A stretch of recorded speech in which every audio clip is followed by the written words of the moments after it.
A big theme in this week's parsha of Vayera is welcoming guests into our homes, Hachnosat Orchim.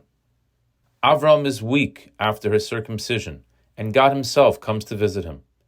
In the middle of the visit, he notices what appears to be 3 people in need of a place to eat and rest. So he excuses himself from God and runs to invite them in. He serves them the best food and the best to drink. The Talmud learns from here that welcoming guests into our homes is greater than welcoming in the divine presence.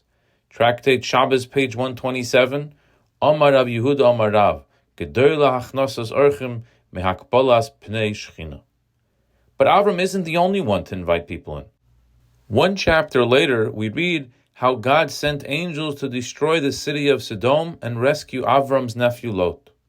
There too, we find that Lot was busy when 2 people appearing to be angels show up and he invites them into his home.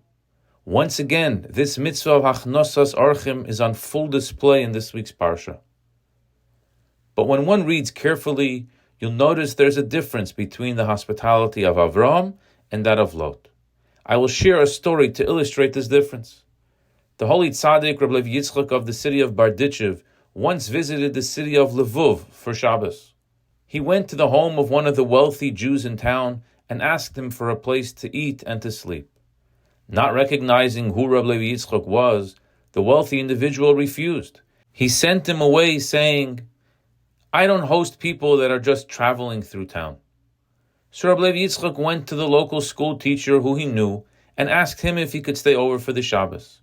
The teacher was honored to host such a holy tzaddik in his home. He welcomed him in with a heart full of joy and the largest of smiles.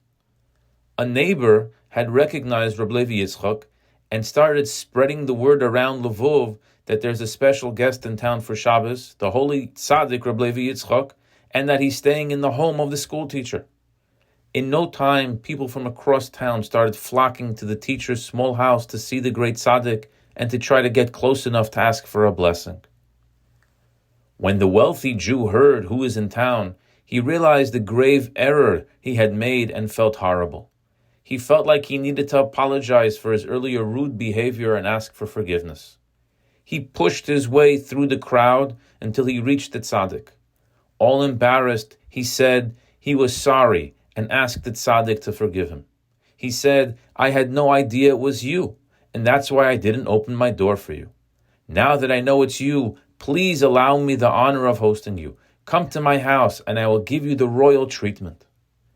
Reb Levi Yitzchok responded to him as follows: "Do you know the difference between Avram's hospitality and Lot's hospitality? By Lot it says, and the 2 angels arrived in Sodom. Vayavoyu shnei hamalachim Sodomo.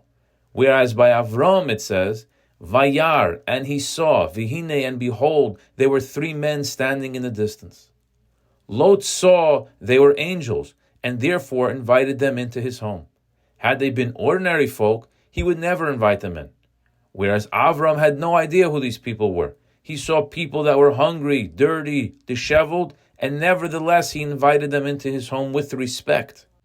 So to us, continued Reb Levi Yitzchok, as children of Avram, we must graciously and lovingly invite everyone into our homes, not only select few. As for me personally, since the teacher displayed proper hospitality, there's no reason for me to go anywhere else. I believe this is an important lesson for all of us to up our game when it comes to Hachnosat Orchim, when it comes to who we invite into our homes. Some struggle mightily with this, and hopefully this parsha serves as a motivation to start by inviting one person in for a Shabbos dinner or a Shabbos lunch. Most people are comfortable inviting close friends and select individuals, but not ready to open up their homes to someone outside our immediate social circle. But truth be told, this is the hospitality of Lot. But we must all work on ourselves to host like Avraham Avinu, to open our homes for all, the rich and the poor, the famous and the anonymous, the learned and the ignorant. Hachnosat Orchim is the Jewish way. I wish you a good Shabbos.